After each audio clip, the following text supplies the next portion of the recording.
complicaciones que esto conlleva, sin duda, ¿no? Pero muy contentas de verme a mí también, muy contenta, muy comprometidas con el respaldo de mi familia. Toda mi familia está dispuesta a ayudarme para que ellas estén muy bien, para que ellas pues se sientan siempre muy protegidas y acompañadas, porque saben que esto va a implicar, porque además ese es el compromiso, que va a implicar un gran esfuerzo, trabajar todos los días, prácticamente no tener horarios porque hay que estar ganando. Entonces, muy contentos, de verdad toda la familia muy unida, como es siempre la familia meridana, muy unida, y todos apoyando los proyectos que tenemos y apoyándonos en estas nuevas encomiendas y confianzas que tenemos cada uno de nosotros. Yo estoy admirado y seguramente los compañeros de la mesa no nos van a poder mentir, y luego dije los 150,000 que votaron a favor de Angélica Araujo, de la sencillez y la humildad con la que asumes este gran reto.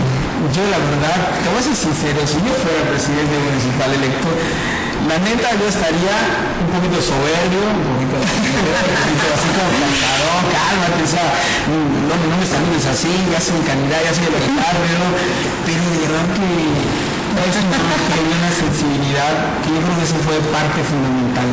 Quiero hacerte la pregunta obligada porque en el Facebook, donde mucha gente nos cuestionarnos, algunos y otros pues de participar en su punto de vista, y dicen, a ver, Alejandro, tú no cuestionas en nada a Angélica Araujo, no le cuestionas los 35,000 empleos que ella se comprometió, y yo lo que dije es, la voluntad es el primer paso para lograr lo que más adelante será un éxito. La pregunta es, ¿cómo vas a cumplir eso? Cada una de las metas y compromisos que yo presenté durante la campaña, cada una, de verdad, todas tienen, pues por supuesto, por eso son retos, todas tienen muchas actividades que tienen que participar y condiciones que se tienen que generar para que realmente se hagan una realidad. Yo lo que quiero que todos tengan muy claro, de verdad, yo soy muy consciente cuando hago propuestas y compromisos porque precisamente me importa mucho que la gente que me dio su confianza siga confiando en mí, que la gente me crea, que la gente cuando yo la pueda ver a los ojos diga, bueno, sí te creo porque me estás viendo de frente y porque me lo estás diciendo y lo percibo, te creo. Entonces, principalmente el tema de la generación de empleos, los 35,000 nuevos empleos, generar 35,000 nuevos empleos. Yo expliqué que no es que yo los vaya a construir o consolidar aumentando la burocracia del municipio, porque eso sería impensable, ¿no? Lo que necesitamos hacer es dar las condiciones. Hoy leía, algunos medios y hemos escuchado que salió un estudio sobre los índices de competitividad que se tienen en las diferentes ciudades y desafortunadamente en Mérida pues hemos estado sin avanzar, inclusive hemos estado retrocediendo en la posición en la que nos encontramos en cuanto a competitividad. O sea, cuando la gente piensa en invertir, ¿piensa primero en Mérida o piensa en el 27 lugar en Mérida, ¿no? ¿En qué lugar piensa? Entonces, es importante que nosotros valoremos que hoy tenemos un clima de seguridad que nos da, de verdad, un plus, que nos da certeza. Entonces, necesitamos llegar a hacer las grandes transformaciones que den certeza a los que generan empleos, que son los que invierten. ¿Cuáles son esas transformaciones? Desregular, hacer procesos muy rápidos, dar autorizaciones muy rápidas, pedir menos documentos, ser muy ágiles en esa expedición de documentación y de autorizaciones, y todo eso te va a ayudar a que tú seas competitivo, aunado al clima de seguridad, aunado a tener tus esquemas de ordenamiento muy claros, qué se puede y qué no se puede en el uso del suelo, certeza jurídica, certeza en el uso del suelo, y el punto más importante, que todo el equipo que esté trabajando en el ámbito del gobierno municipal tenga la convicción de decir cómo sí puedo hacer, por ejemplo, que Alejandro abra su lavandería que va a generar 3 empleos. O sea, puede ser 3, no importa, pero si son 1,000 de ese tipo de actividades o negocios, pues tenemos 3,000 empleos.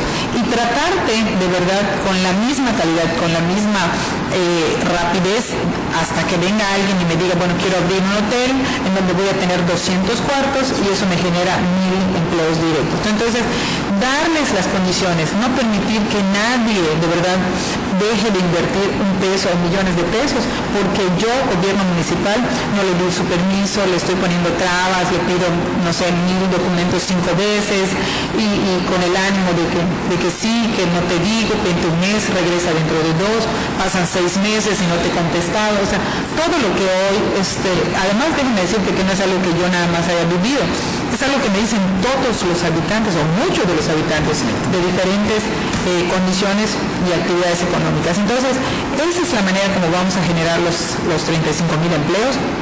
Esta es la manera como el ayuntamiento va a incidir en que se generen los 35.000 empleos, con programas, con acciones muy concretas, pero sobre todo incentivando a los que generan empleos, que son los inversionistas, empresarios, a que lo primero que piensen cuando quieran invertir, aunque sea un peso, sea en Mérida.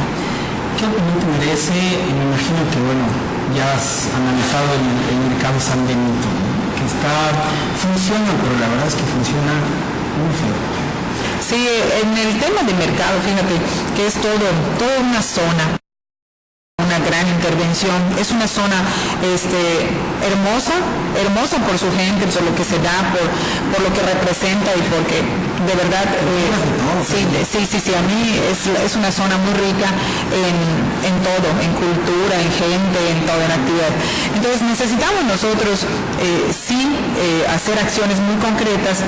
El primer paso sería, ¿qué queremos? O sea, no se tiene un proyecto hoy definitivo, viable, consensado con la gente, porque puede ser que tú tengas un proyecto, pero que sea tu punto de vista. Y pues lo importante es que sea de todos, porque si no, yo termino mi administración y los que se quedan, pues no siguen haciendo lo que yo digo porque no estaban convencidos. Entonces, necesitamos intervenir ahí. Fíjate que ahí mi propuesta va en el sentido de tener un responsable del proyecto, sentar a la mesa a los que conviven y a los que tienen ahí su centro de trabajo, y generar primero un proyecto muy importante donde diga cómo queremos dejar toda esa zona, pero viéndola como tal, como zona completa.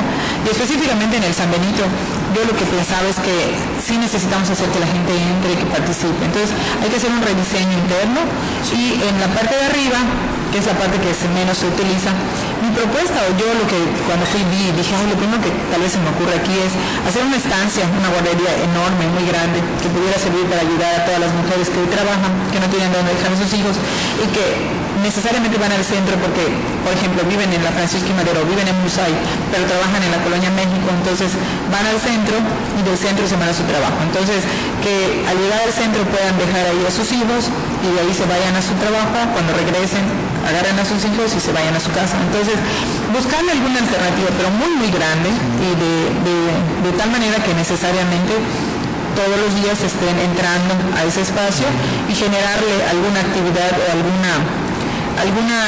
atractivo, algún ancla que haga que la gente entre y realmente recorra el espacio. Yo creo que esa es la ventaja que va a tener todo Mérida de alguien que está orientado a crear. Tienes el talento a florecido, ¿no? No lo vi, me acuerdo de la conferencia de prensa donde estuvimos, dijo muchas gracias por permitirme ser la arquitecta de la ciudad de Mérida. Esa fue la expresión que... Es que padre, ¿no? Estamos necesitados de buenas ideas. Quiero hacerte una pregunta porque al final de cuentas yo creo que como ser humano enfrentas de verdad muchos retos. Estás muy fuerte y ya puedo entender mejor después de 2 campañas cuál es tu estructura. Y de repente la gente, hay medios de comunicación que tienen una línea muy definida para lastimarte, para ofenderte, para agredirte. En el fondo lo has sabido manejar muy bien, pero ¿qué pasa con Angélica Araujo, la ser humana, en ese espacio de soledad? Y dices, ¿por qué? Fíjate que hay momentos en los que viene a mi mente cuando la gente pues te agrede, consciente o inconscientemente, ¿no? Uno de esos momentos, por ejemplo, se dio ayer en la tarde. Te voy a poner un ejemplo porque eso se va a dar recurrentemente y nos pasa a todos los que decidimos servir a través en el ámbito político, nos pasa mucho, también en otras áreas les pasa, pero en el área política me refiero ahorita. Ayer en la tarde mi hija tenía una presentación, ella había aprendido a tocar guitarra, la chiquitita de 7 años, y cantar, y era su festival.